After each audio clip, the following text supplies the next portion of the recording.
Good evening, ladies and gentlemen. My name is Keith Fleming. This is the Daily Fix Podcast on the Fantasy and Frames Podcast Network.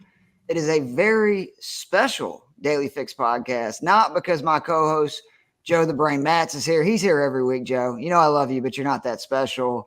It's because we have Justin Bruni with us.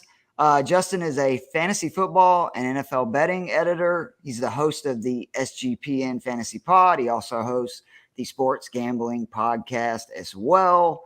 And you do some writing too, right, Justin?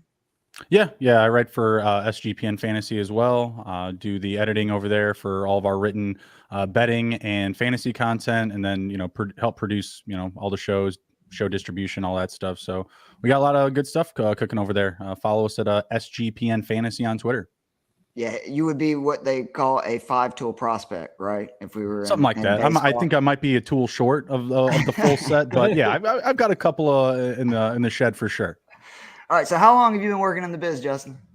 Since 2019, I originally started my own brand, Take It to the Hizzy Fantasy Football. I did that for a couple of seasons, and then SGPN brought me on to do just some smaller stuff with like hockey and basketball. I also do fantasy hockey and fantasy basketball and sports betting and gambling with that. And then, just before the season started, hey, we got this open position. You want to, give it a shot? You want to apply? Yeah, gave him my vision, and we're moving forward. Things are going good. That's awesome, man. And you told me before that you're a Chicago Bears fan, correct? Yep. Chicago sports fan. So Joe tries to consider himself in the losing fan base bracket, like myself, Atlanta Falcons fan, and you, Chicago Bears fan. And he's a freaking New York Giants fan. They've won 2 Super Bowls in the last decade. I understand what you're saying, Joe, that y'all have not been good lately. But again, 2 Super Bowls in like the last 11 years. We're out. Haven't had a Super Bowl since I've been alive. Just been alive. The Peyton Manning was sure to see about that. Devin Hester gave it his best, but Oh man, I was take some on the chin. That game too. I was getting there with Rex Grossman is a miracle into it. That's true. It's true. It really is. It's kind of like losing to Tom Brady. So we can't all relate. I know. Let's do a real quick recap from last week, just because our picks were really good.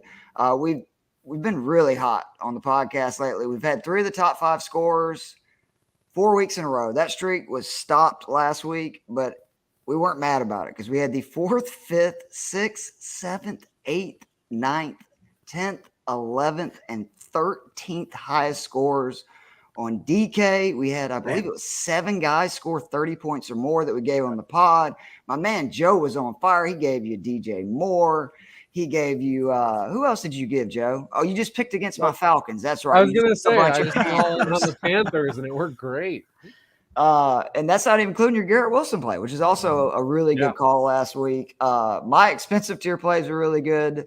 Derrick Henry, Tyreek Hill, those guys are just unbelievable. But we're going to try to keep it going this week. But real quickly before we get in our picks, do either of you guys think that there was a trade made right before the trade deadline that you think will have a lot of impact for fantasy the rest of the way? The rest of the way or week 9? Either. Week 9, I think, is pretty dim because it's you're on a short week to get a new playbook developed. For example, like Chase Claypool, right? Like he could get some touches this week. Some really quick touches like sweeps, screens, maybe some like red zone, like ISO fades or something like that. But I wouldn't expect him to just like absolutely boom. Same kind of goes for a guy like Jeff Wilson Jr. Like I don't expect him to just come out and start putting up points, or who knows even about James Robinson yet, and he was kind of before the deadline. I think Claypool is a nice add going forward, probably for the rest of the season for my Chicago Bears. This offense is just dying for a playmaker. Amen. Darnell Mooney and Cole Kmet.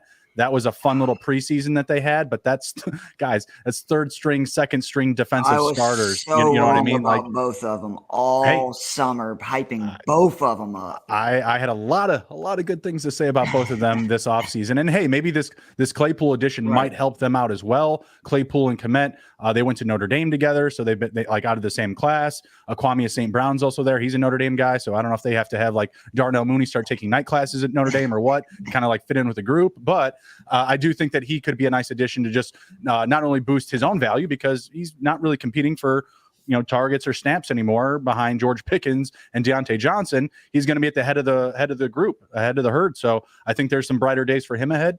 I do think Jeff Wilson Jr. could also be a nice piece for the rest of the season, just given that he's closer to Mike McDaniels. He's in that Dolphins offense that's just been so explosive so far this season. Raheem Mostert's been pretty good, but there hasn't been much else other than him. And the way that the Dolphins have really had success is spreading the ball around. So I think that he could have some more big weeks ahead as well.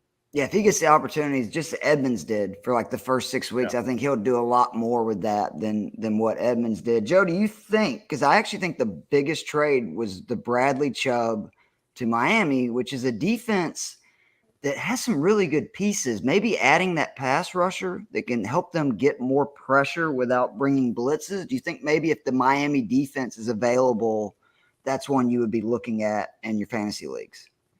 It's definitely one to consider. On the upside, Bradley Chubb has less of an adjustment than the offensive players do as a defensive end to come in and just rush the passer. And it's the Bears, so there's the chance that, hey, this is the Miami defense. This is a get-right game for them. As we'll see with some of my picks, though, not quite where I'm leaning this week, although I do think that is the overall football biggest trade. But I think from a positive fantasy standpoint, I think Claypool has the most upside to make a fantasy difference down the stretch. Yeah, I agree. And again, we were talking about this before we went on the air. By far the best quarterback he's had. By far. I mean, Ben Roethlisberger's corpse. I actually kind of like Kenny Pickett, but he's a rookie. Trubisky, Duck Hodges. The list that Claypool's had has not been very good. And I'm hoping Phil's people, I don't think really realize he's got a really good arm. He's a good deep field thrower, and he just doesn't have anybody to do that. I think Claypool hopefully will give him that, which is a great thing. All right, one last thing before we get into our picks this week. Just want to remind everyone, please be sure to follow the Fantasy and Frames Twitter, Instagram, Facebook. Be sure to go to fantasyandframes.com. As always, ton of great content, whether it's the IDP League, Dynasty, DFS, whatever. We've got all kinds of stuff. We will have the Chasing Upside article come out this weekend. We've already had the waiver wire ads for both IDP and regular fantasy. Again, fade me and Joe's Chasing Upside QBs because Joe, no matter who we pick, they don't do well. And I don't understand it because our bargain tour plays at QB have been good on the pod. So we're either really dumb or we're just tanking it, I guess, to have good plays on the pod. I don't know what's going on there. But so each week we give an expensive, median, and bargain tier play at each position, trying to give our listeners as many good options as possible to help them build their lineups. Justin is good enough to join us today. And Justin, we've told him if he agrees with one of us, jump right on one of our picks. If he's got somebody else, we definitely, with somebody that has his knowledge and resources, bring it on, man. We want to give people as many good plays as possible.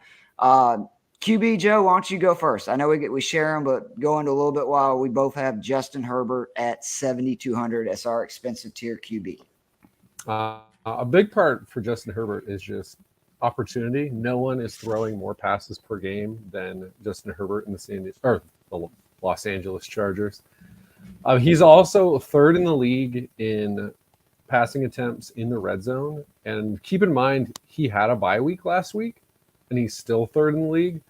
Per game, only Patrick Mahomes throws more passes in the red zone than Justin Herbert, which actually means, to me, Justin Herbert's 12 touchdowns at this point, I think he's due for positive regression in passing touchdowns going forward.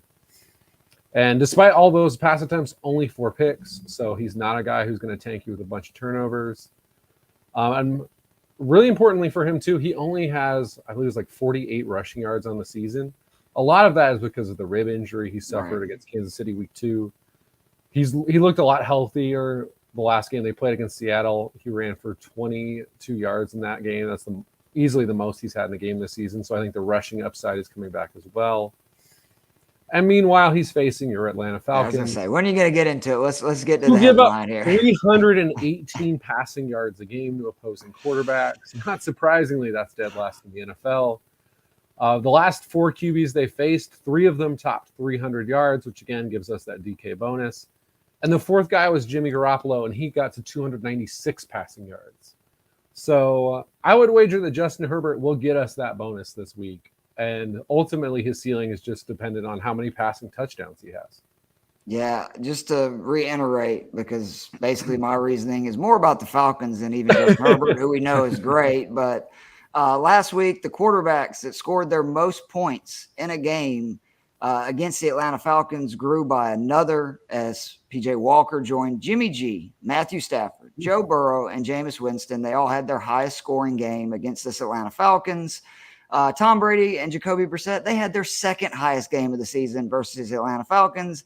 And the only other quarterback, Geno Smith, he had his third highest game of the season against this Atlanta Falcons. If this was week 4 or 5, that wouldn't be a great stat. It's week 8. Basically, all these quarterbacks are having one of their best weeks against this team. The Falcons have allowed 6 of the 8 quarterbacks they faced to finish in the top 10 on DK scoring. The secondary is trash. It's banged up. And then to make matters worse, they can't get pressure. They're one of the teams in the league with the least amount of sacks. And it terrifies me thinking about Justin Herbert being able to just sit back there, even if Mike Williams and Keenan Allen, well, we know Williams is out, even if Allen doesn't play as well, being able to just pick apart this team, throwing ropes all over. And just one more thing on how bad this Falcons pass offense is. They have the most passing yards in the league by 239 yards and the 4th most passing touchdowns. I don't care who Herbert is throwing to on Sunday. He's going to have a good game, whether you want to stack him with Eckler, which me and Joe talk about always is, the cheat code in daily fantasy, or whether it's, these receivers. If both Williams and Allen are out, you're going to get a really good bargain with Carter, whether you want to go Everett, obviously Palmer. There's a million reasons to like Justin Herbert this week. Unfortunately, it's mostly because my Falcons defense sucks. Justin, what do you think about the expensive QB position this week? You guys made very good points. It's very hard to disagree with Herbert. That was the big number that I had, was the number 4, the 4th most passing touchdowns allowed. They've also allowed, though, the 6th most rushing touchdowns. The only way I would really get off of this, if you're going expensive, would be to target Josh Allen. Many people are going to look at the matchup up against the Jets, and they're going to see like, oh, well, look how good the Jets have played up against quarterbacks. Well, okay, let's take a look at the quarterbacks that the Jets have played. Lamar Jackson, over 20 fantasy points, 3 passing touchdowns, 1 interception. Jacoby Brissett, nothing. 1-1, less than 12 fantasy points. Joe Burrow, another big arm, 3 passing touchdowns, 23 fantasy points. But then they had a nice run of Kenny Pickett, Skylar Thompson with the Dolphins, not Tua Tagovailoa. The corpse that is Aaron Rodgers this season, Brett Rippon and Mac Jones. So this week, I am not concerned about Josh Allen whatsoever. In fact, I feel like, because he does have that extra rushing upside, they just went out and traded for Nyheim Hines. They might put a couple of cute creative plays in there for him as well. To me, he still has that same upside to score 3-4 passing touchdowns. In his last 3 weeks, he's recorded 19, 30, and 39 fantasy points. That 19 being the last matchup up against the Packers. That's his lowest total of the season. I'm looking for a bounce back game out of him. I believe he's only 200 more than Herbert. Is that right? I think it might be slightly more, but let me double check that real quick. I know we've got Allen at 8,500 on DK. Yeah, he's 1,300 more. The only reason I would be more timid about Herbert is the lack of the receiver depth. Yeah, I have DeAndre Carter's name circled, for this card here. But at the same time, the Falcons do rank 9th in total interceptions because everyone's passing on them. Just one interception, and you might be able to kiss yourself out of $1 million. You know what I mean? So I still like Josh Allen's upside this week. I like his rushing floor. That would be the only counter to that pick whatsoever if you're going expensive.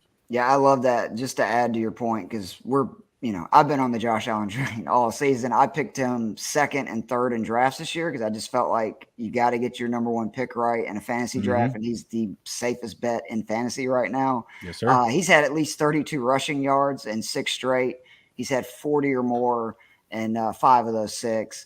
And again, that's just rushing for a dude that throws 2, 3, 4 touchdowns, it seems like, every game. I do like the Falcons' game flow because they score points, though. That's the only thing. I don't see the Jets scoring points. But we could see the Bills win this game 40-10. You know what I mean? But with the Falcons, they're putting up points. You and I were talking earlier about Marcus Mariota being the 8th best quarterback in fantasy. Like, their offense has some upside. So I like the game flow there. It's just that you might see Herbert make a mistake. Probably not many. He is still playing on the road, and he is, without his top 2 receivers. Absolutely. You mentioned the corpse of Aaron Rodgers. That is actually my median quarterback this week. I know, 5,900 at Detroit. I don't feel great about it. I really don't. But at this price point, where he's at right here at 5,900, I feel like he's a safe play. He scored 15.8 points or more and thrown multiple touchdowns in 6 of his last 7 games. So his floor is fairly high. We kind of know what he's going to do. And he's facing a Lions D that's just awful. Last week, Tyreek Hill averaged 3.5 yards of separation on each route, which normally 2.5 yards is absurd. 3.5, and again, I know he's Tyreek Hill, but just that is how bad the secondary is.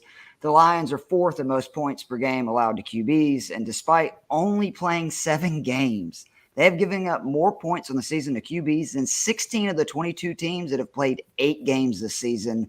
That's not good.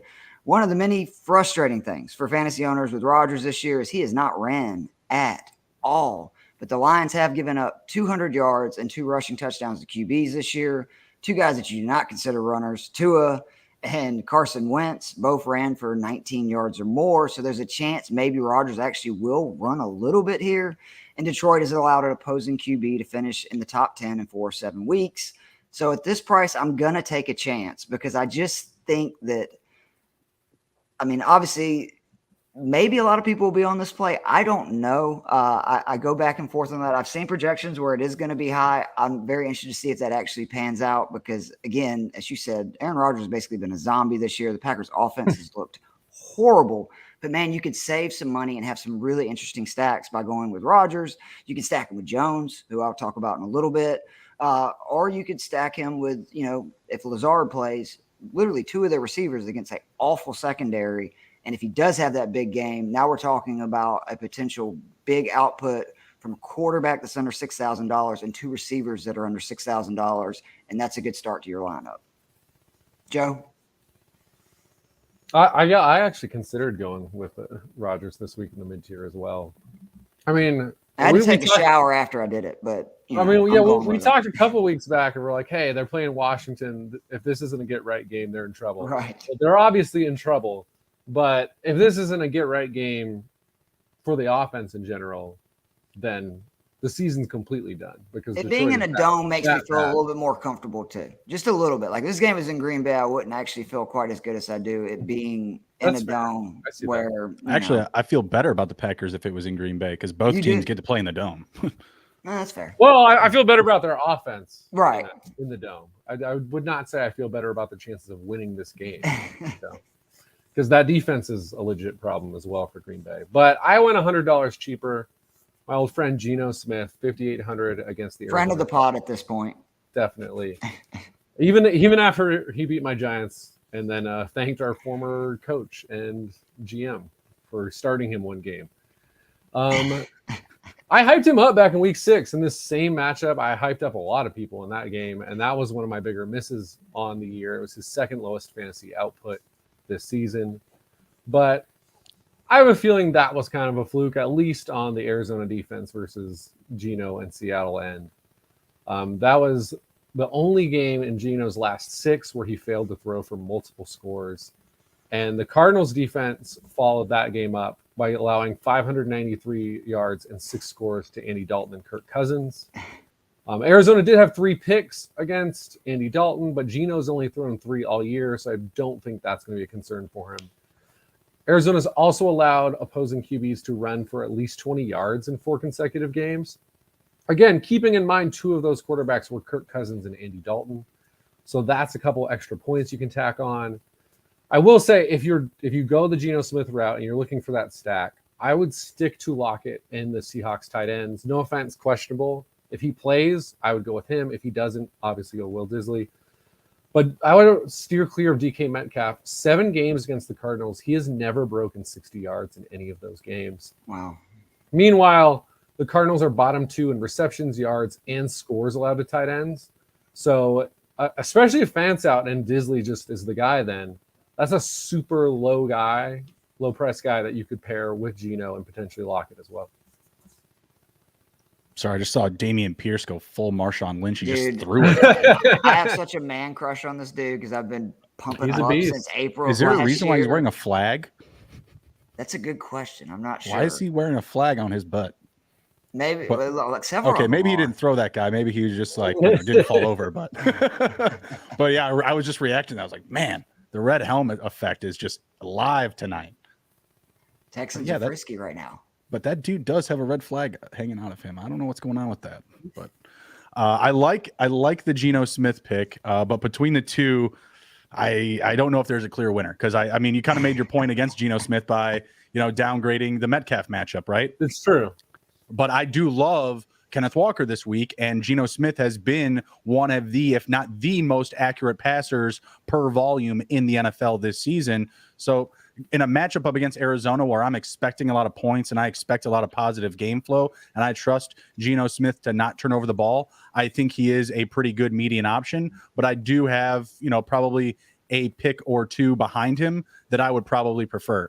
Aaron Rodgers, honestly, I would just as rather have Jared Goff in that game because I know that the Lions are going to sling the rock. Yeah. But I know that the Packers are going to run with Aaron Jones. His name is circled on this card for me. He's had some really big weeks these last two matchups, these last two games. So I'm feeling like he's going to get used a lot. For some reason, they finally flipped the script. Like for forever for this season, they're just like AJ Dillon. He's our guy. He can't do it. Aaron Jones can do it. He can do it. All right. Here's 20 touches, Aaron Jones. Please save the day. So I feel like it could still run into that narrative where, the Packers offense and coaching is just like, we really need to get the run game going to finish out the season and not let Aaron eat. Lazard should be back and healthy. So I like that aspect for Rodgers because Lazard has been very productive thus far and he's really helped the passing offense. Him gone last week obviously showed. Oh, yeah. Maybe that helps his value. He's been practicing the past couple of days, so we should feel good about that. But I still feel like there's probably some options behind both of those guys that I would be putting into my cards. Absolutely. And for the bargain, which, again, to your point, I like this better than Rodgers. Trevor Lawrence, 5,200 versus the Vegas Raiders.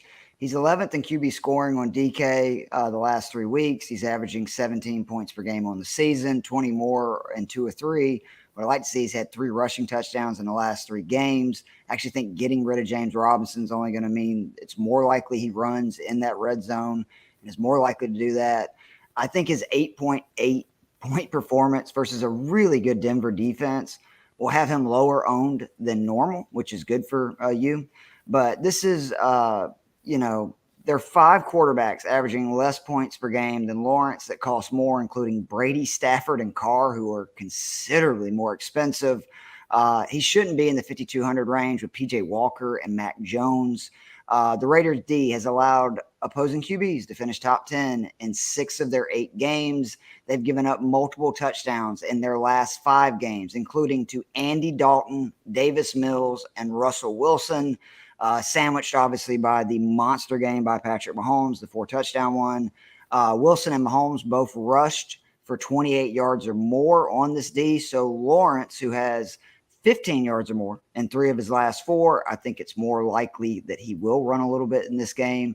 And again, he's had 3 rushing touchdowns the last 3 weeks. And the big thing about this Jaguars team is I was screaming it from the mountaintops the first few weeks. Travis Etienne is one of the most talented dudes in the league. What the hell are you giving James Robinson the ball so much? No offense to James Robinson. It's been a great story. He's a good back. But I like this team so much better with Etienne on the field. His snap share and touches have gone up each week. He's a good receiving back. That's just going to make the offense score more points and make Lawrence's ceiling higher. So give me Trevor Lawrence for my bargain play, 5,200 versus the Vegas Raiders. Yeah, likewise, I think I might like my bargain tier player more than my mid tier, and that's Justin Fields, 5,300 versus the Miami Dolphins. Did you do that just for Justin? Tell me the truth. Listen, it didn't hurt, but at the same time, I mean, don't look now. Justin Fields is looking like a good fantasy quarterback. He's coming off like his a good best quarterback to game me. ever. Just Yeah, best game ever. best game ever. Always good to come off your best game ever, and then still be priced at 5,300. Over the last four, averaging nearly 22 points per game on DraftKings. He's finally getting something consistent out of the passing game. It's not a lot, but he's hit at least 150 yards and a score in those last 4 games, averaging nearly 70 yards on the ground in that time. Now, obviously, he's not on the level of some of the guys who have shredded this Dolphins team earlier in the year. Lamar Jackson, Josh Allen both broke 300 yards against them. But those two also ran for 166 yards combined. So I'd say 83 rushing yards is a very reasonable goal for Justin Fields in this game. And then if he throws 200, gets you 1 score through the air, more than reasonable against a defense that's 29th in passing defense DVOA. That's only 1 spot better than the Atlanta Falcons. Ouch. Combine all that, we've got 20 points for a guy who's priced at 5,300. If he throws for 2 scores or runs 1 in, now we're really talking. So I think at this point, he actually, in this matchup, might be a relatively high floor for a guy at 5,300. And then the ceiling is up there outside of, I mean, look at those top QBs. I mean, it's behind Allen and Herbert, but his ceiling is up there with almost anyone this week with the buys that are happening. And then with we've got Hurts playing tonight. So you remove some of the top QBs, and I really think he's one of the better options in general, but all the more so at 5,300. Don't you think, too, with the Bears getting rid of their best 2 defensive players, arguably, it's going to mean Miami's going to score more points, which is good for Justin Fields and the Bears for fantasy, because they're going to have to be playing catch up and then just we got to score and score as quickly as possible mode, which again lends to, your point that he's, poised to probably have a big game. And to Justin's point about Claypool, probably not going to be heavily involved week 1, but one thing we know he can do is run fast down the field. And if you hit one of those bombs, now we're in business. Justin, what about you in the bargain area for QB? I like the Trevor Lawrence argument for sure, but I have to go with Fields. His name's it's on the paper. It's the first one that I picked. It's like I said, coming off the big game, 222 rushing yards combined the last 3 weeks, 19, 24, and 26 fantasy points through his last 3 weeks. Last week, he had the 120 QBR rating, the highest of his career. Yeah, he's not going to pass for a lot of yards. I would not put him probably over 180 passing yards in this upcoming matchup up against the Dolphins, but I would put him at a safe plus 65 yards rushing, because that rushing floor, is really what's holding his fantasy value up. He is my quarterback 7 this week. So a lot of confidence from me. I like the matchup because, our defense is completely diluted of talent. We've got Jaquan Brisker and Eddie Jackson. Shout out, Kyler Gordon too, but those guys play in the secondary. Okay, Jack Sanborn is not coming to save the day, Chicago. I'm sorry, it's not going to happen. And I like some of our gritty guys up front, but no, we have folded. Nice to see that we got Fields a weapon, but the defense is bye until next season. Fields at 5,300 seems like a steal. Feels like it's not corrected again because of the recent production. Should be much higher, but that Lawrence matchup is really appealing as well. Raiders have allowed the 3rd most passing touchdowns, but again, as you mentioned, Keith, the schedule, how much do you buy into that, right? Could there be a bit of a dip here because I'm a big ETN guy as well, but for some reason, when they were giving James Robinson the rock, they were winning games. I don't know what the deal is, right? And ETN's had some fumbling issues, coming off of 27 touches. His name is written down here too. Don't get me wrong. I'm all in on him. But their offense is just, it started off really hot, really good, and it's just really cooled down. That's the only thing that concerns me is it the recent matchups, or are there maybe some issues that are, we can't quite see on the field? We're not in the film room type of stuff. Right. The moving on to running backs. You have Jones as well, right? Because if so, we'll go ahead and let you start that, Justin, for the expensive. I do have Aaron Jones, coming off of we 28. all 3 got him. Go ahead. Yeah. Why don't you start it off? Yeah, sure. I got him coming off of 28, 22 fantasy points. Like I said, it really feels like the Packers have tried to make him a priority. They weren't doing that to start the season, and they just, I don't know how much film they had to watch to figure out, maybe if we just get Aaron Jones the ball more, we might keep the offense on the field longer. It's just crazy thought. Yards per carry are there. The efficiency, I don't know why they're not passing him the ball more. Like, I was coming into this year expecting like an Alvin Kamara passing workload, given the lack of depth at wide receiver. They just refuse to do it, whether it's against their offensive principles or schemes. I don't get it, but I just like winning games and moving the chains. The Packers, they don't have the same sentiment apparently. He's been reprioritized over A.J. Dillon in a matchup where he's going up against the defense that's allowed the second most fantasy points to the running back position. It's a home run for me. Yeah, just to pile on this, because to me this is a home run play as you're going to have this week, especially the expensive guys you got to get right.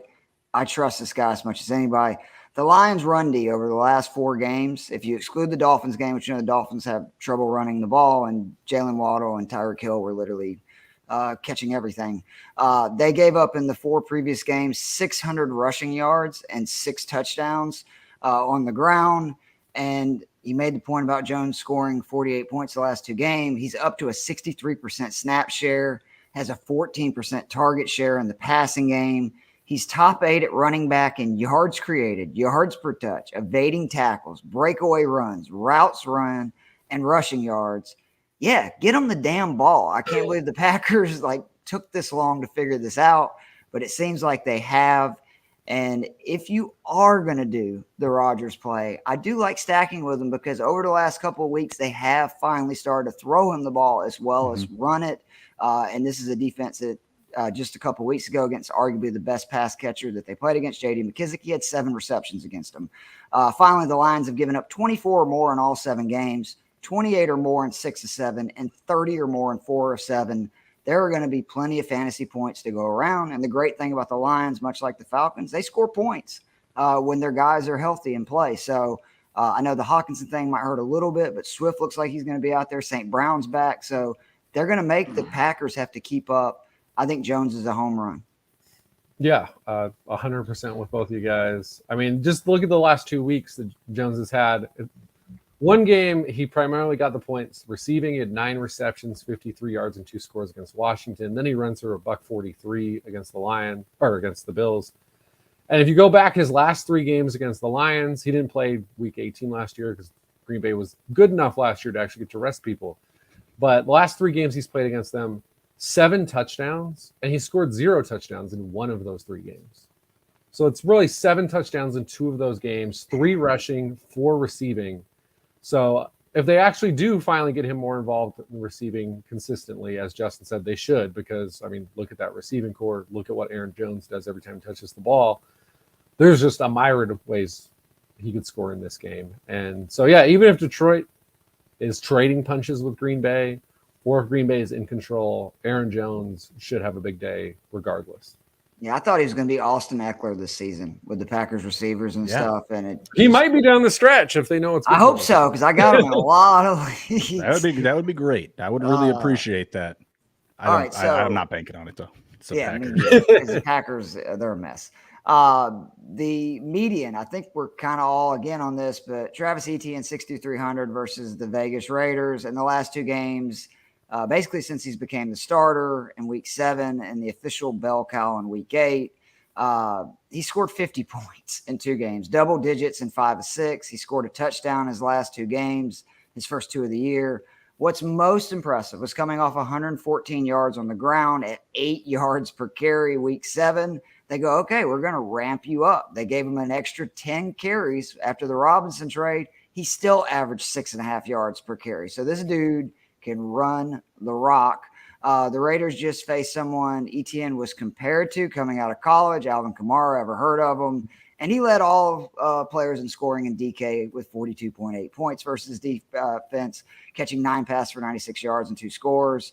The Raiders gave up 15 receptions in the 2 games before the New Orleans game. Etienne has 17 receptions on the season and 3 games of 30 receiving yards or more. I think they're going to continue to start getting him more involved in the passing game.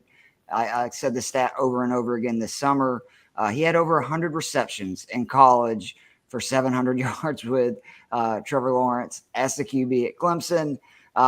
And I just think Etienne without Robinson is as good a plays as any of the ones above. It's very similar to the Tony Pollard play without Zeke last week. Good matchup. Obviously going to get more volume.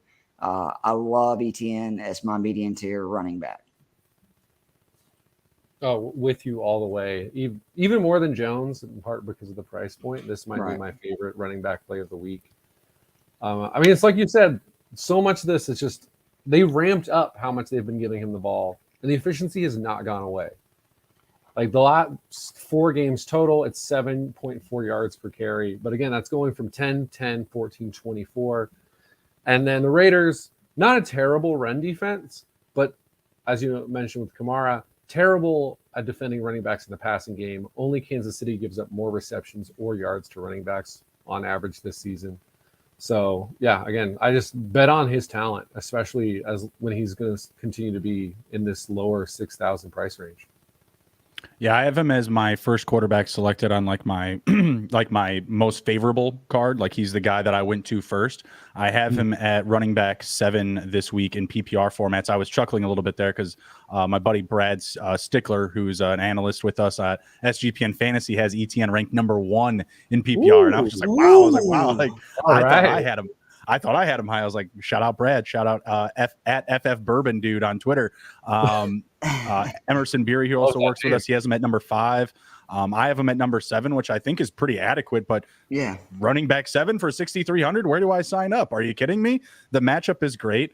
The only thing that I can say is a flaw of his game is he just needs to keep his hands on the ball a little cleaner. Right. Keep the fumbles cleaner, but all the volume is there. If he fumbles twice, he's also in a situation right now where they're not going to give it to Hasty. They're not going to give, all right, Snoop, get up here. We're going to give you 15 carries. ETN dropped the ball. That's not going to happen. You know what I mean? So I think it's a very, very safe situation. And I do love the matchup. But really what I love the most is the value and the volume that I'm getting from it. I do have 2 other running backs in my card here that are at very similar value that are also getting similar volume. So I don't know if we want to kind of like roll into like those guys or how you do the running back. Andre Stevenson? Yep, exactly. I'm going to bring him up under the flex so we can talk about him a little bit. Who's the other? The other one is Kenneth Walker. Let's get into it. Because you don't have Walker this week, Joe, or no? I don't. The rare week where I do not. But let's go ahead and talk about him right now. Sure. Yeah, you just look at the volume. He's one of those guys at a similar cost. He's at 6,200. In the last 3 weeks, he's had right around 20 touches, if not more. You mentioned, Joe, earlier, the DK Metcalf matchup up against Arizona. If he's going to, fade into that narrative, then that should definitely prop up more value for Walker. I'd like to see him catch a few more passes, but I think he is going to be the guy this week in the red zone, and I like him to find pay dirt twice. I think he's going to be a lock stock option. 19, 31, and 12 his last 3 weeks. And you saw, the dip last week a little bit. I'm buying the dip. Give me that 6,200 cost in my flex. I mean, I'm pretty, like median with the wide receivers, but that's to get those 3 heavy running backs, ETN, Stevenson, and Walker into my lineup, again, who are all getting, around 20 touches, if not more. Eckler's been getting over 20 touches every week. This is probably the week that he gets the most, and he'll probably still just get 25 to 26 at most. These guys are all in that same conversation at a much significantly lower cost. Absolutely. I love that. It is rare, though. We've had Walker, I think, every week for like the last month, right, Joe? And this week, neither one of us pulled the trigger. But again, that kind of shows the depth at running back right now, which I've been telling people. I know normally you play a receiver at flex, and I understand that. This season, I've been having a lot of success rolling with 3 running backs. I just think there's a lot of value at those plays right now. The bargain tier, Tyler Algier. Now, first of all, I want to say if Cordell Patterson plays at 5,800, I would much rather roll with him for $400 more. We've seen the kind of workload that he gets when he plays. He's obviously the goal line back. Patterson is just he's a beast, man. But you're a little bit closer to that situation as a Falcons fan. Is that like should I trust CP this week? Like is he lock stock ready to go? If he's out there, he's going to play, because I still can't believe that he played the rest of the first half, the game that he injured it. And then obviously when he went to the locker room, they were like, okay, you're done. But no, he is a gamer. That's one thing I love about him. If he's playing, he's going to play. He's definitely a Sunday situation for me. So that's just why I ask, because you're very close to it. You're following the team. And but if he doesn't play, or even really if he does, it's still not a bad play. Tyler Algier, 5,400. The Chargers were on a bye last week, So in case you forgot, their run defense is freaking awful. In their last 5 games, they've given up 764 yards on the ground at 6.64 yards per carry with 6 touchdowns. That's just in rushing yards. That doesn't have receptions. In the same span, they've given up 24 receptions and a touchdown to running backs in the receiving game. They've allowed 5 backs in 7 weeks to finish top 10 in DK scoring. Algier has seen 13 carries or more in 4 straight and is coming off the first game he was really utilized in the passing game, which we thought that was part of the reason why they drafted him. That had not been the case up until this point. He caught all 3 of his targets for 36 yards and a touchdown, and actually salvaged a really good game for him last week. And again, if Patterson is ruled out and you want to save a little bit more money, I don't hate Caleb Huntley for $500 cheaper against, because this Chargers D is so bad against the run. And Arthur Smith is one of the best schemers in the league, kind of like Shannon and those dudes. It doesn't matter who you put back there, they're going to get rushing yards. I just, look to the game against the Browns earlier this year where Patterson goes down. We have Algier and Caleb Huntley, who, as a Falcons fan, I was like, who the hell is this guy? And they both ran for 80 yards and a touchdown in the second half. I mean, that's what we do, is we're going to run the ball. So just make sure you monitor, obviously, who is playing. But Algier would be my favorite if Patterson is not playing. But I'm not afraid if Patterson is out to roll with either Algier, or if you just want to save $500, roll with Huntley. Because I think, as Justin said, the good thing about the Falcons, we're going to score points. And I think that it's a great game script for that, where if you want to go Herbert and, one of the receivers or the tight end, or even stacking with Eckler, you can save some money by then on the other side taking one of the cheaper Falcons running backs. Yeah, we're very much on the same page with the running backs this week. I also have Algier as my lower tier guy. PFF on their offensive line versus defensive line rankings in the run game, they ranked this as the second biggest advantage for an offensive line this week. And then once you get past the defensive line, that's when it really gets fun against the Chargers, which Football Outsiders, their second level rank, which is the 5 to 10 yards area, they rank 29th. And then past 10 yards, they are dead last in the NFL, which is why we were so big on Kenneth Walker a couple weeks back when he faced this team and absolutely torched them. To that end, I think, Patterson is definitely the more explosive guy than Tyler Algier. So if Patterson does play, I would very happily spend the extra $500 and get him in a game that's built for any guy who can do work in that second level.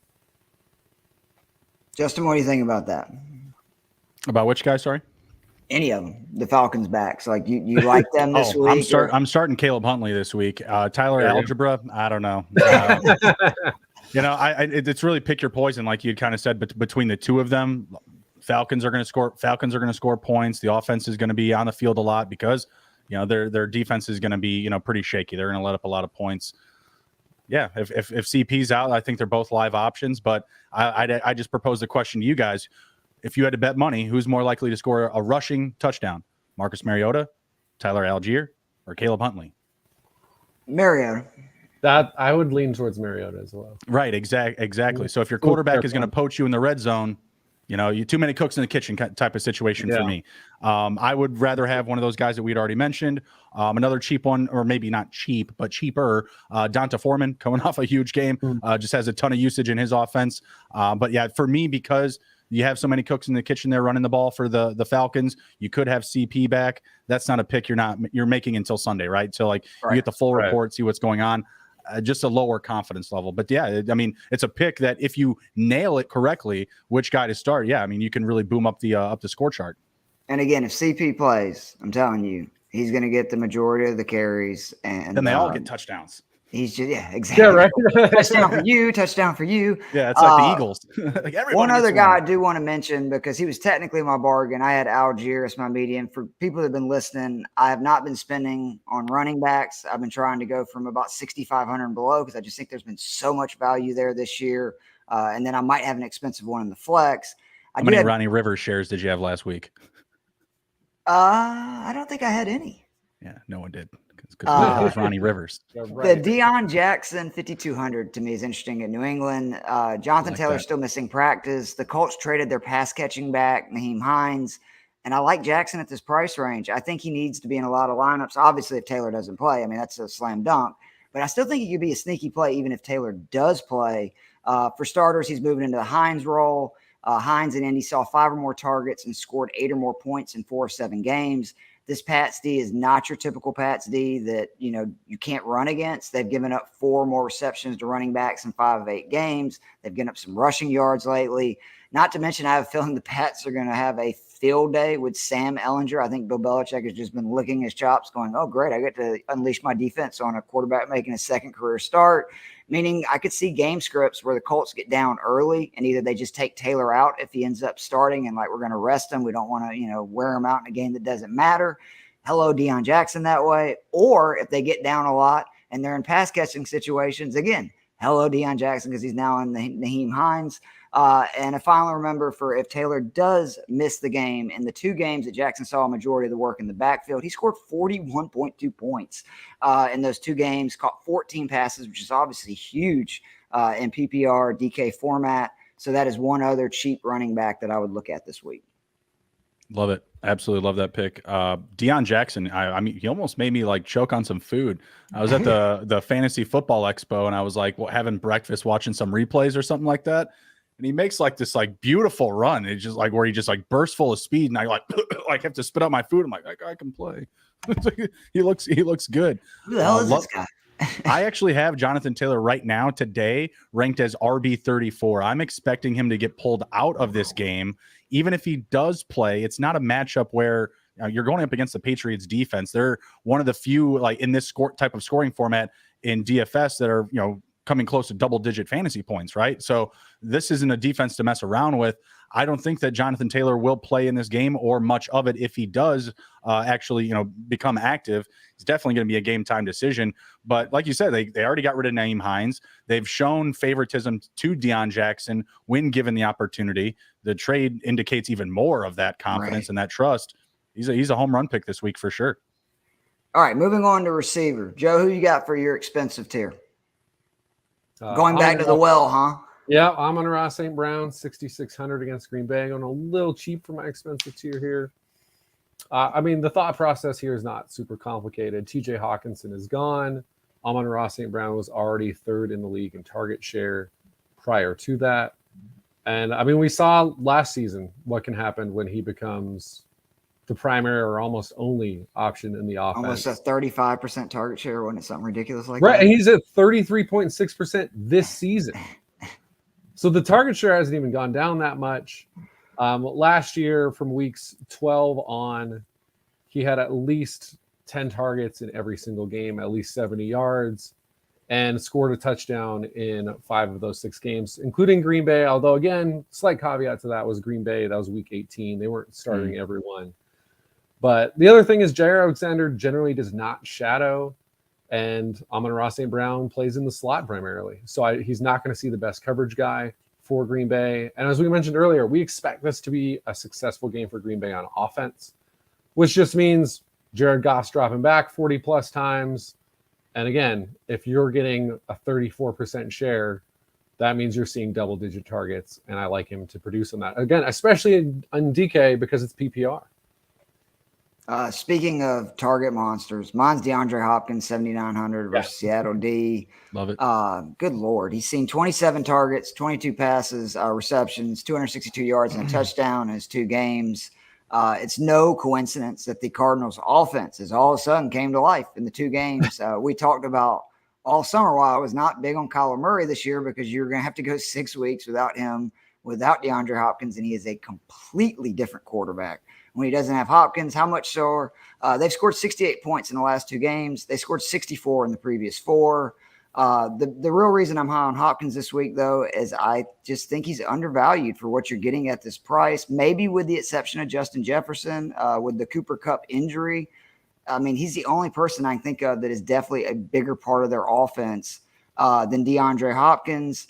And then, you got guys like Adams, Diggs, Tyreek Hill, who they all got a second guy that does, get involved in the offense. And no offense to Rondale Moore, but with the Marquise Brown injury, it's Hopkins. I guess the next guy might be Ertz this week, just because Seattle also really struggles with tight ends. But I just think he's going to get a ton of targets, and I'm going to keep riding this train because he's so much cheaper still than JJ and Kupp, $700 and $1,000.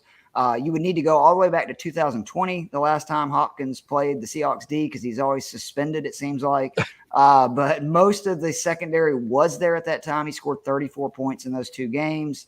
So until he goes above $8,000 or he's not seeing a 30+% target share, I'm going to keep rolling with D-Hop. And again, I think it's the Seattle's 4th.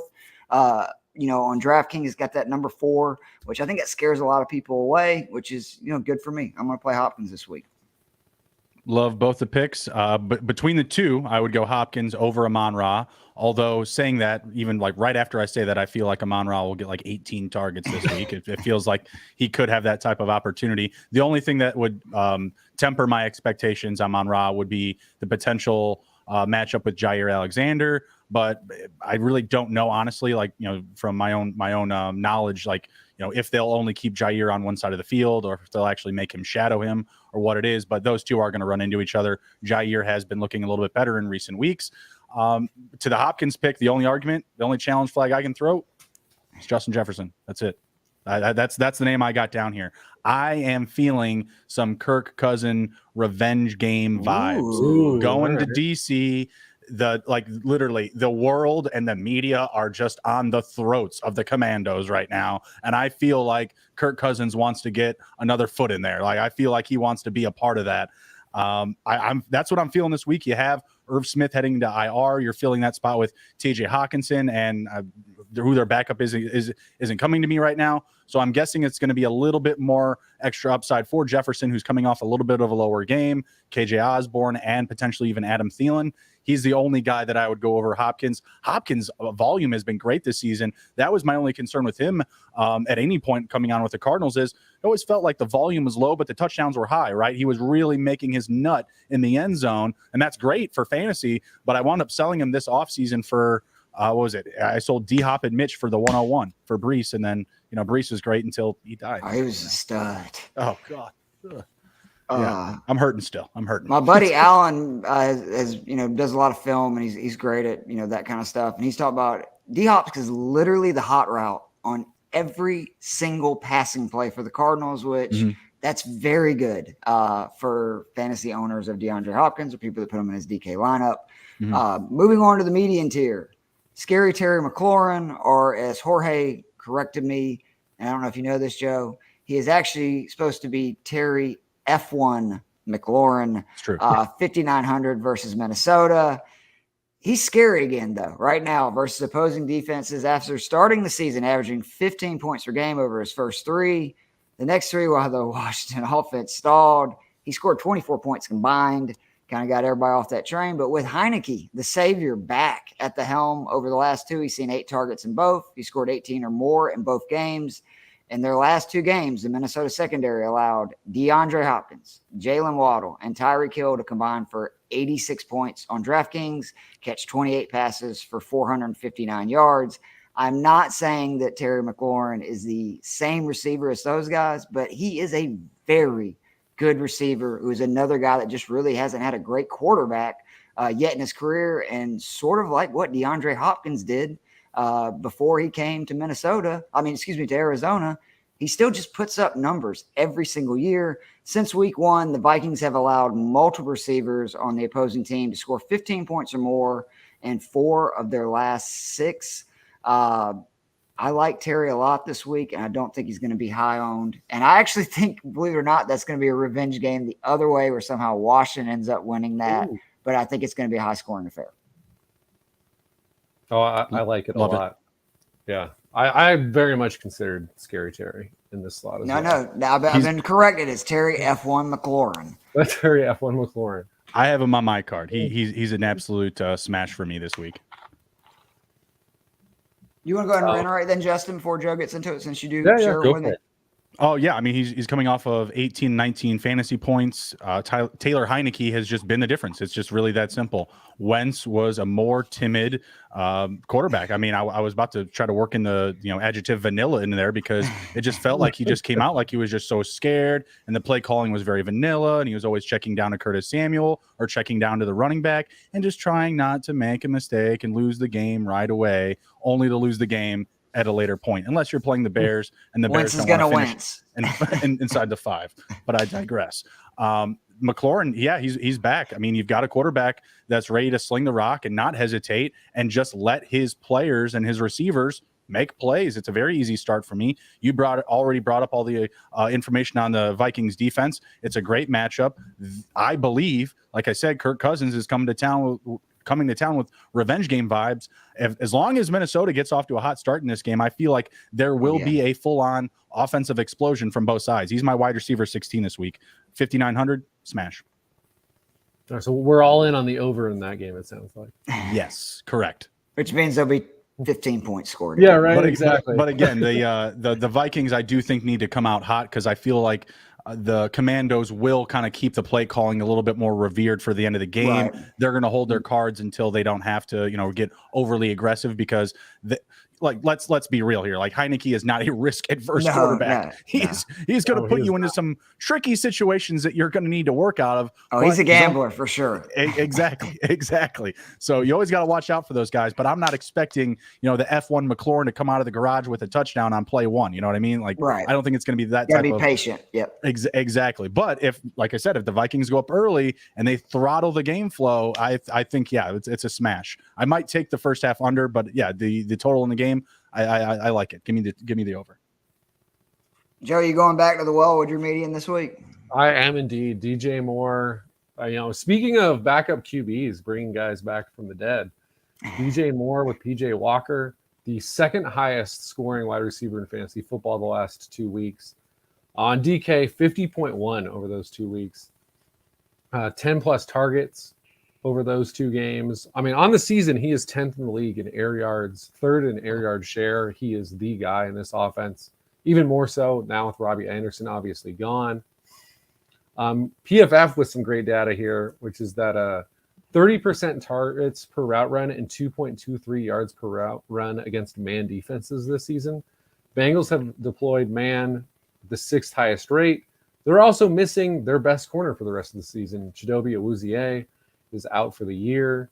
That means on the outside, it's every Giants fan's least favorite corner of all time, Eli Apple, or you're going to get the rookie Cameron Taylor-Britt, who's also struggled this season. I mean, Eli Apple, 106th in PFF coverage grade this season. Taylor-Britt, not high enough to rank for them, but his grade is below 50, so that's not great. So, you give me DJ Moore, focal point of the offense against a team that wants to play man coverage, but will struggle to with the guys they have out there, and he's going to be in my lineup yet again. Man, I wish all of those numbers just meant like better fantasy numbers, like all of that good stuff. Like as you're saying it, I'm just like, why has he not been better this season? Like, it hurts me so much. Mayfield's got a lot to do with it. Yeah. Oh no, hey, I agree. The only reason I would stay away from DJ Moore this week is he gets to play the Falcons next week. He doesn't play the Falcons this week. That's it. That's what I was going to say about the 51 points. It's like 33 of them were against the Falcons. I'm going to start him next week up against the Falcons again. I'll take the week off. That's it. That's all I got against it. The bargain tier. And I'm really big on this. I know he's going to be high on, but Josh Palmer, 5,100. It's looking more and more like Keenan Allen is not going to play. And if I did not do a good enough job of talking about how bad the Falcons secondary and defense is, they've allowed 7 wide receivers in 8 games to be a top 10 DK scorer for the week, the most in the league. We know Mike Williams is out. It doesn't look good for Keenan Allen. I don't know what they were doing bringing him back week 7 with the bye the next week. It was really dumb. But if they both miss, Palmer should be in my opinion, just about every single lineup just because of the price and, probably the volume he's going to get. He has 3 games with 8 or more targets, and those are with at least one of the 2 receivers that I was talking about playing in the game. So to get a guy who could see double-digit targets versus this D and this secondary at 5,100, I mean, that's like the dream for, DFS players. Again, I know he's going to be high on, but I'm going with Palmer, 5,100 versus my pitiful Atlanta Falcons secondary. Is AJ Terrell healthy this week? They said he may be back, but he definitely will not be at 100%. He could be on a snap count if he plays. Sure. That would be the only concern for me. And obviously that was a big factor in starting DJ Moore last week was like, okay, AJ Terrell's out. I mean, if you got him, you're going to start him in that matchup regardless based on the body of work of the Falcons defense. But if he was coming back this week, I that would be a concern for me. What you've just said gives me more confidence to start him. The only other option I'd say there's DeAndre Carter. That's it. I mean, 800 cheaper maybe, but I feel like the target share difference, I still feel like you lean in favor of Palmer. I know that he cleared concussion protocol. He's good to go. I feel like that clears all of the concerns really for me to start him. If you want to go a little bit cheaper to make up another spot, I would go DeAndre Carter. He's still been involved, 5 and 7 targets his last couple of weeks. Just hasn't had much to show of it, but I think that's been matchup oriented. That can change against the Falcons real fast. Exactly. Terrell did not practice today. I knew he didn't practice yesterday, did not practice today, so it's looking less and less likely. And how it is with hamstrings. I think they would rather be safe because somehow we're in first place. So they probably want to make sure they have their best defensive player, maybe other than Grady Jarrett. Those division games down the stretch. That's right. Joe, who's your bargain, buddy? I mean, like we said, we're all in on that over. I've got Curtis Samuel at 5,200 against the Vikings. You really look at Curtis Samuel's season, and basically he's a really high floor. I mean, for a guy in this range where he's giving you a pretty consistent 10-ish points. And if he catches a touchdown like he did the first 2 weeks, that's when you end up with those 20-point games. And then I just look at the matchup for me, and that's where I really like him here. Is that the Minnesota Vikings on the outside? Patrick Peterson's actually having a revival season this year. Cameron Dantzler's been very solid. In the slot, though, Chandon Sullivan, 96th ranked coverage corner on PFF. So I just think Samuel's going to be the guy who's getting open the easiest in this game. And then also, the Vikings have a solid pass rush. You got Daniel Hunter. You've got Zadarius Smith, formerly of the Packers. Those two are really bringing solid pressure on the edge. So if you got to get the ball out quick, Curtis Samuel's your guy. He's got a really, high floor, which is one thing I like about guys in this price range. All right, tight end, expensive. Stop me if you've heard me talk about the Falcons secondary is bad. Gerald Everett, 4,800 is my favorite tight end this week. It's just ridiculous. Before last week versus Carolina, who we know literally does not throw to tight ends, the Falcons had allowed a top 10 DK score every single week this season at the tight end position, 7 for 7. Everett has seen 16 targets the last 2 weeks, caught 10 passes. If he sees 7 to 9 targets against his D, and again, if Allen and Williams are out, which that's what it's looking like we're going to, he's going to see a lot of targets in this game. He can do some damage. He's 12th tight end and point per game average on DK. The previous 3 top 12 tight ends and points per game average to face the Falcons have all scored 15 points or more. Gerald Everett is a very good cheap stack with Justin Herbert if you do want to roll with him at quarterback this week. I love that one. He isn't in my tight end list, but he's my lower tier flex guy. And he's my favorite guy to pair with Herbert out of anyone this week. I think he's the most talented guy when you have Mike Williams and Keenan Allen out. I like him more than Josh Palmer or DeAndre Carter. So to me, he's the one I'll be pairing with Herbert. Yeah, he's definitely the most affordable option. So for DFS, the stacking, that's the best play to go. If you're doing stuff like battle royales, it's going to be really difficult to pair Eckler and Herbert, but that might be a place where you can do it just because the cost for quarterback on that format is much lighter. But in DFS, your lineup's just going to be full of lottery tickets if you go with Herbert and Eckler here. I have Everett as my bargain and I have Ertz as my expensive. So they're really not that far apart from each other. At the tight end position, the market is just so volatile. You never know what's going to happen. I think Hayden Hurst could be a nice little, really low play option, low percentage play this week. He's on pace, I don't know how, for 70 pass receptions, almost 600 yards and 4 receiving touchdowns. Joe. Remember all summer I told you he's a lot better than Uzma or however the hell you say it. Oh, yeah, absolutely. He had those kind of numbers last year. That's why I was like, Hurst will have at least that. And he's a very good run blocker as well. It's just that a lot of teams haven't really shown off his receiving abilities. You have Jamar Chase out of that lineup right now. So you're really just looking at, Tyler Boyd, T. Higgins, and, Hayden Hurst. Hurst only had 4 receptions for 42 yards last week, and it's not very ideal. But in this matchup up against Carolina, I do feel like he can find the end zone just being that guy that gets lost in translation from the Carolina defense. Yeah, he is my median tier. 5 or more receptions, 4 of 8 games, 5 or more in back-to-back weeks. Saw season high 8 targets last week, to your point. First game, obviously, without Chase. Mm-hmm. And I love, if you want to do it, stack Burrow with Hurst and Boyd for a really cheap option, because this Carolina defense can get after the pass. And what do we know? Mm-hmm. Freaking Cincinnati can't block nobody, and they can't run the ball, or they won't run the ball. I don't really know which it is week to week. It's definitely can't. So typically, this season and last year, when they get a lot of pass rush, those were the Uzmaha and Boyd games. So if you think Burrow could have a good game, you could get a super cheap stack with the 3 of those guys. The Panthers have given up 21 receptions to tight ends in their last 4 games. At least 7 receptions to tight ends in 3 or 4. You can get at this defense at that position. Kyle Pitts, hey, he was alive last week, Joe, against this same Carolina defense. He's my median tier play. Who you got, Joe? So for my high end, I have Ertz at a 50. Oh, that's right. I'm sorry, Joe. Which the one downside for Ertz has been the return of DeAndre Hopkins, where he'd seen multiple double-digit target games. It's down to 9 over the last 2 weeks, but against the Seattle defense, I'm willing to take the risk at a still very reasonable 5,100. Seattle is giving up 82 yards a game to tight ends. That's 11 yards worse than anyone else this season. And really to drive the point home is just my New York Giants last week. We could barely move the ball. We started out this season, our starting tight end was a day 3 rookie. That tells you about the lack of talent behind him. Our tight ends had 4 receptions for 68 yards. So I think that was about a third of our yardage. What did Dan Bellinger do last week? So he was out because his he was out. Okay. He got his eye nearly gouged out. I saw that. I didn't realize he was out of that game. Yeah. I don't own a lot of them or any. It's like Game of Thrones shit, dude. It's like, what is going on? The guy's stuck behind Dan Bellinger, who's actually done a good job. But like, if you enter in week 1 and you have a guy drafted in the 4th or 5th round as your starter, the other guys aren't great.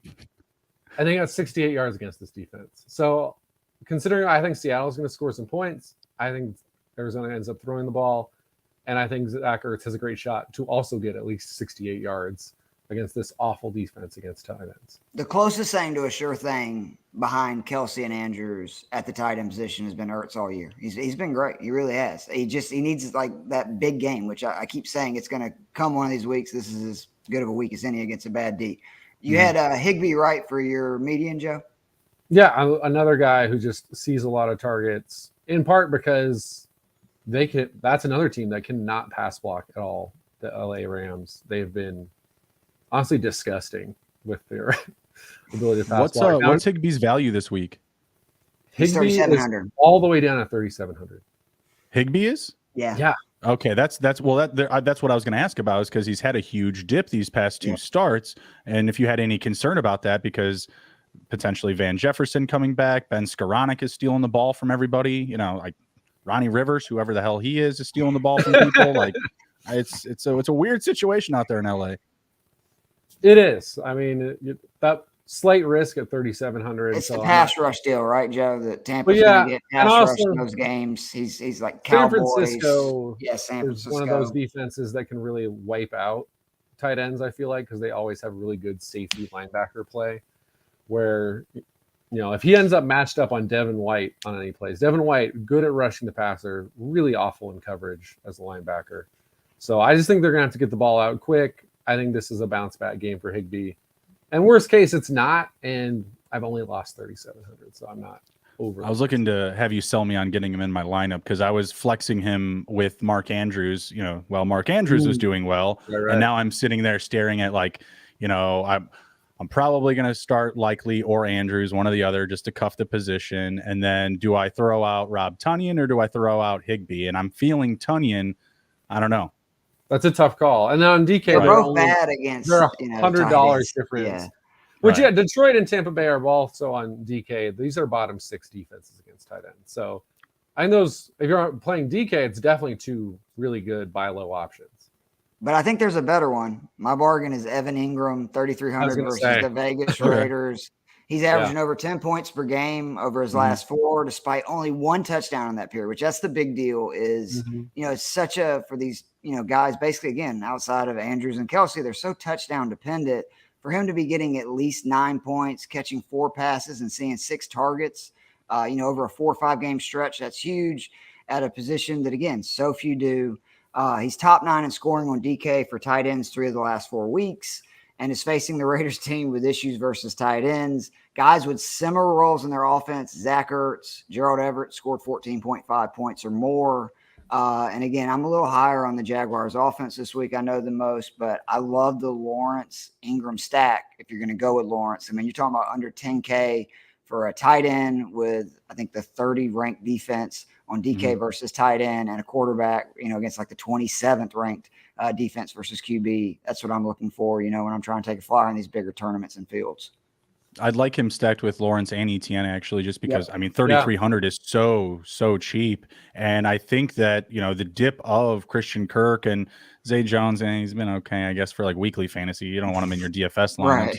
But because the receivers have dipped in production, the fact the Raiders can get after the pass as well, they have a great pass rush. That's really all their defense does well is get after the pass. That's about it. So give me some Max Crosby. I like Ingram, maybe even catching like a few screens this week, and potentially finding the end zone. Like we said, 3rd most touchdowns allowed for the Raiders. So a lot of upside here. I'm just confused with the price point because, like you said, 4 straight games where he's had at least 4 receptions. Justin, is that ownership? Is that what that is? Like when a guy just doesn't make sense, like with their price. When you look at the price, it just doesn't make sense. Is that because their ownership's been low, or? No, I think it's just a lack of confidence and the name brand that is Evan Ingram. Like, this is the guy, Mr. Evan drop the pass Ingram. Joe's going to know better than anybody, right? So, to me, there's a lot of flash involved, right? Like I had mentioned DeAndre Carter earlier. I think Alec Pierce is like $100 more, and Alec Pierce plays a lot more snaps, you know what I mean? Or has all season. For Evan Ingram being 3,300, just for the amount of time that he's on the field is an irresponsible number, and the matchup, right? So in that situation, you're buying the number, not the name. And if you just look at the stats that Ingram's put up, that value, I guarantee every optimizer you fill out, Ingram's probably going to come up as one of the first picks through your selection process, because the computer's just going to be like, wow, that's too low. Thanks for your buck. Right. Yeah. Oh, how do I get Justin Jefferson into my roster? I use Evan Ingram in my lineup. 100%. He's 6th among tight ends in air yards, 2nd in deep targets. So like you said, Keith, like even when he hasn't been catching touchdowns, he's been able to be productive.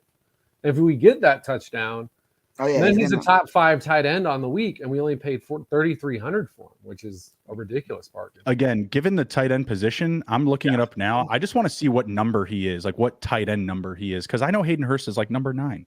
Evan Ingram is, I think, 11. Yeah, so he's 1, 2, 3. Yeah, so he's 11, but George Kittle and Njoku are on buys this week. Njoku's also hurt, right? So Ingram will probably go over the top of Njoku, so that really puts him to number 9. And then you also have, I think Tyler Conklin is probably ahead of him on that list too, and he's actually even cheaper on DK, but he's playing the Buffalo Bills. So to me, that's Conklin is still higher. Yeah, to me, it's a no-brainer that I'd much rather have Evan Ingram against the Raiders than Conklin against Buffalo. Taysom Hill also over. He's also always a fringe play, right? So realistically, you can move him this week all the way down to like the top 7 tight end. Yeah. If you're looking at 1 through 7 and he booms, you know what I mean? And again, it's also just a very unsafe market at the position, right? No one trusts any tight end, period, unless your last name is Kelsey. That's right.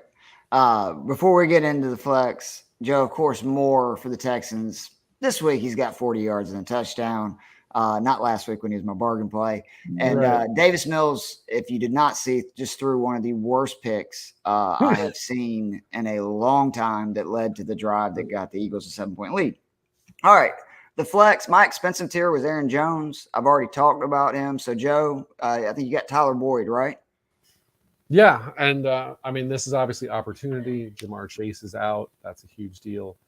But then I think the matchup as well, J.C. Horn is playing fantastic for Carolina, but he plays on the outside. He will most likely be covering T. Higgins for most of this game. leaving Tyler Boyd free to run open in the slot. So yeah, anytime I can get a top 2. Basically always my strategy with the Bengals is give me the second most expensive guy, because Joe Burrow can always prop up 2 guys. And especially when he's got the better matchup. I mean, Tyler Boyd, we've seen it. Last week was not the best week. Still had a touchdown, gave us 13 points. Now, this isn't as big of a matchup advantage as against your Falcons when he put up 33 points. Easy, nearly. Joe. But, I mean, if we just get the average of the last 2 weeks without Chase, then he's getting 5 or 6 receptions for about 90 yards and a touchdown. So that's a 20-point game. He's only 6,300. And he does seem to, like against the Atlanta game, have, about 3 games a year where he just, you look, Tyler Boyd's got 25 points, and you're going, God dang it, he was like $5,000. Right, because I was playing Jamar Chase for $8,000. Exactly. The median, because I know that me and Justin share him, Ramondre Stevenson, 6,200 versus Indy. Mm-hmm. Man, like, this is another one that I'm like, what is going on with this price? He scored double figures in 6 straight, 20 or more in 5 of 6. Even with the return of Harris last week, he still saw a 61% snap share. Harris is fighting an illness, could miss this week. If so, like full Borg Stevenson in every lineup. In the last 2 games, he's seen 15 targets and caught 15 passes. How about that for production? And then again, he's facing an NDD that has given up 6 or more receptions to backs in 5 games this season. Hello. And they've not fared much better against the run. Gave up 125 yards or more on the ground in 4 of their last 5 games. And then this is why it's insane. This dude is 6,200. We talked about the points. He's 7th in carries for running backs, 8th in targets, 9th in red zone touches, 10th in rushing yards, 7th in receiving, 6th in receptions, 3rd in juke rate, 2nd in evading tackles, and 10th in breakaway runs. And oh, by the way, he wasn't even really playing the first couple of games. They were giving the ball more to Damian Harris. So he's done that really in like 4 or 5 games. And in a week with 6 teams on a bye, there are 9 running backs more expensive than this dude from 1 to 4 p.m. Makes no sense. I love Ramondre Stevenson this week, median tier running back for the flex. I don't think you left anything for me. 22, 25, 23, 21 fantasy points his last 4 weeks.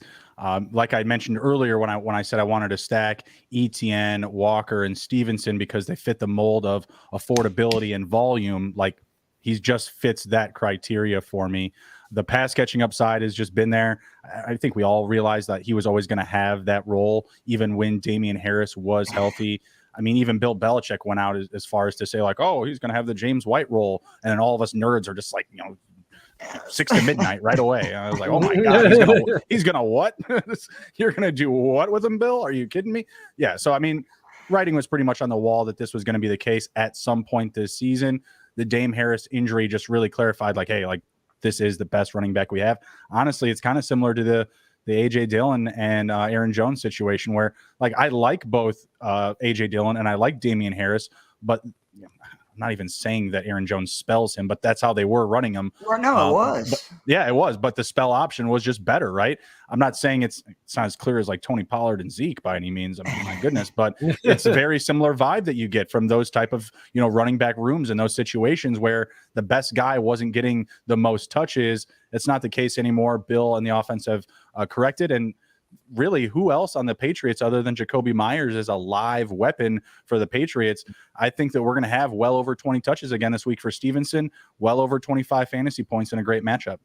And what I love about the 3 running backs you're talking about putting in a lineup, they all are in the top 10 in breakaway run rate. And man, when you got a guy that's going to get 20 plus carries and they're one of the most likely dudes in the house to take it at any point 50 yards of the house for a touchdown, like that's the dream. So I love that little stack right there. Joe, who you got for your median flex? I'm not sure how much longer we'll be able to use them, especially in this price range, but Raheem Mostert, 6,100 against Chicago.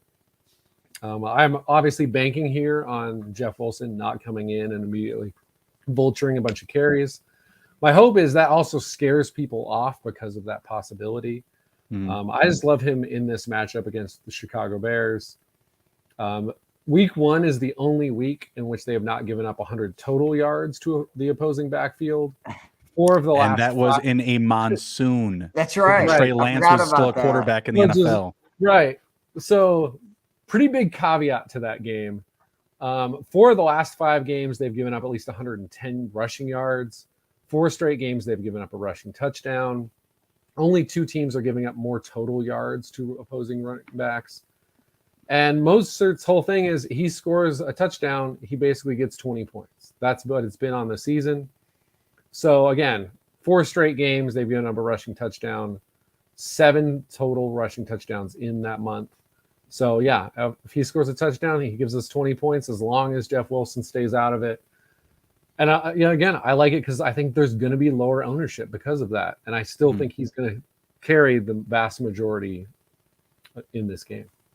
Yeah, I agree. The only other option I like there, that argument was a great matchup argument. The counter argument that I would make to that at the same price is a guy like Donta Foreman, who would be a volume narrative, right? Like he's going to get a ton of touches. Maybe he doesn't have the same as favorable matchup, but you want to go with the matchup, you go with Mostert. You want to go with the volume, you go with Foreman. But up against that Bears defense, I think this is the last week to get in on Mostert because going forward, Jeff Wilson is going to be a part of the equation. So. Yeah. The Foreman too, people need to respect him. Like last year in Tennessee, he did the same thing. Like he was like 100 yards every single week that he started for Henry. So I actually, to your point, think that screw the matchup. Like the way that dude's running, and we know Carolina is committed to giving him the ball, especially if Hubbard's out, man. Roll with Someone's it. got to carry. Yeah. Someone's got to carry. But he still looked really good with Chuba getting work as well. Right, that's true. And they kind of came out and were like, Chuba's going to be our starter. Like, yeah, I was like, what the hell? You guys are funny. I ain't falling for it. I had Foreman in my lineups. So. I like it. All right, bargain tier. Garrett Wilson, 4,800 versus Buffalo. This is contingent. Well, it's not contingent, but this is a guy that'll have in a ton of lineups if Corey Davis is out. If he's not, you might want to think about it or at least mix up your lineups. But Buffalo D, it's good, but they have struggled against the pass and with receivers. Just in their last 3 games, 7 receivers have scored 10 points or more against them on DK. They're giving up 4 touchdowns in that span. And Corey Davis has not been practicing, which, again, that's really good for Garrett Wilson. He saw his most targets of the year with Zach Wilson as the starter because he was seeing like 14 targets a game with Flacco. And for whatever reason, until last week, I think the most he had seen is like 6. He was rewarded by getting 7 targets. He turned it into 20 points and over 100 yards. Hopefully, Zach Wilson will realize this is the best receiver we have. We need to get him the ball. And I think Buffalo's going to be up big. And that, again, I love those garbage points on DK. I look for that every week. What receiver is going to get a lot of targets and is going to be down? So Garrett Wilson, 4,800 versus Buffalo is my bargain. I know you had already mentioned Gerald Everett, right? Was your bargain, Joe? Is there anything else you want to add to it? Not really. Just reiterate, he would be my main guy that I would be stacking with Justin Herbert. Justin, give us some bargain gold. Who you got? Give me Braxton Berrios on the Jets. All right. No, I'm just kidding. I don't. I'm out of bargain offers. We went over Carter. Yep. I mostly had expensive ones after that. Yeah, I need and I ran through all my running backs. So that's all. That was ran through all the breadcrumbs. All right, perfect. Defenses. Justin, we don't ever spend a lot of time on defense. And actually, let's ask you about this real quick. Me and Joe both believe, except for very rare occasions, ever spending on defenses. Ironically, this is one of the weeks where I think there is a situation where you need to spend on one. But we try to spend 3,300 or less, and we really try to look for that team in that like 23 to 2,600 range because defense is so random. Obviously, you can look at like, teams that get a lot of sacks or teams that create turnovers. But again, turnovers are random. And then we all know it takes a block punt for a touchdown or hell, a punter just fumbling a snap or a punt returner fumbling a snap. And then there's 7 points, for a defense. Having said that, my expensive tier, I'm going to spend the money this week. Again, New England against Sam Ehlinger. I can't believe that they're not going to just destroy this, especially if Jonathan Taylor does not play. Yikes. Like I know we're high on Deion Jackson because of his receiving capabilities, for DFS, but wow. And Pittman can't catch the ball anymore. I mean, that was awful. The 2 drops he had last week, that cost him the game. I think the Pats would just crush them. I like them as my expensive tier. Joe, who you got? I'm going cheap. I'm going with the Tampa Bay Buccaneers at 3,000 against the Rams. I know this Bucs defense has not been the fantasy productive unit that some people were hoping. They haven't had a double-digit game on DK since week 2. But this is the dead last offense in fantasy against opposing defenses of the Rams. They can't protect. The Bucs are still a team that gets They consistent can't pressure. run. They Todd can't do Bowles is anything. going to come after you. Yeah, I don't see how you have a competent defense opposite the Rams right now, and you don't feel excited when that defense is only $3,000. Justin, what defense do you like in the more expensive range? Oh gosh, yeah. With defense, I first and foremost, I hate playing team defense in just about any fantasy format. I prefer to do IDP. Makes things a lot more interesting. You're playing with the full field and full catalog. We've just learned this year, like Jorge and them has made us join some leagues, just to kind of get our feet with it, and we're like, God dang, we have no idea what we're doing, but we're learning. But isn't it a lot of fun though? Oh, it's a blast. I love it when a defender has like 40 points. And I'm like, yes. I gotta get in those leagues. My goodness, 40. Jesus, what the hell are they doing? You guys are on steroids. No, with team defense, yeah, it's a complete shot in the dark, and that's why you do play IDP, right? For like a lower, cheaper option, I like the Colts because they're playing New England. If you go New England as the expensive option, you go with the Colts because they're playing Mac Jones and their offense isn't that great. Anyways, Stevenson probably has himself a day, but you could probably make day on some turnovers and potential house calls on Mac Jones, right? Yeah, exactly. I'm going Bills or Pats this week on the expensive option. Those are the guys that are coming close to the double-digit fantasy points in DFS formats. And if you're asking me like opponent-wise, like I still wouldn't put the Jets over 13.5 points. I wouldn't. I wouldn't. Honestly, I think they will score 10 or less. Yeah, so our median, I had Tampa, which Joe made a perfect case for, and then you had Indy, right? Which Justin just made a good case for. I feel like people, because Indy's been such a disappointment this season overall. Their defense is so good. They're like their defense is good. And they got Shaq Leonard back last week. Yeah, like this is a defense that's still playing well. The problem is the offense has been a disaster. Mm-hmm. So, against New England, absolutely. Let's go cheap. I got Carolina 2,300 versus Cincy. What I saw from the Bengals last week, and with the Panthers' ability to rush the quarterback, I think the Bengals are going to have a bounce back. But again, what I'm looking for here is a defense that is cheap that could end up having a huge game. Carolina has scored I think 8 points or more in 5 of their 8 games so far.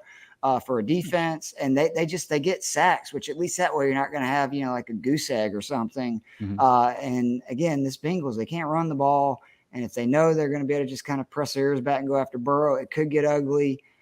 Joe, you've got Seattle, correct? Which I also really like.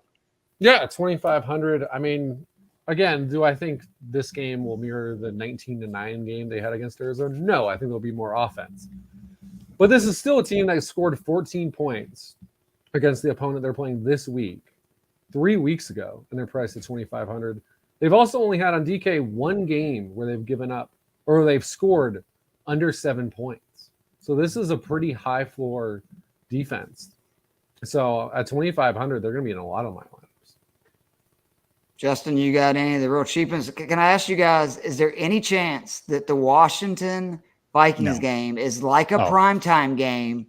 And therefore, Washington at 2,500 might not be a bad play because they can rush the quarterback. They've had 6 or more points. I think it's like 5 out of 8 weeks. Any chance? No. Kirk has got all that swag and all those chains around his neck. I'm not betting against that dude right now. I'm not betting against that dude. We just need one pick 6. So I would say there's a chance, but I definitely feel safer rolling with Seattle. I do too. All right, we have reached the end. Justin, man, you are the man for coming on here. Can you tell us where we can hear you next? And then again, just plug your social and whatever else you want to plug.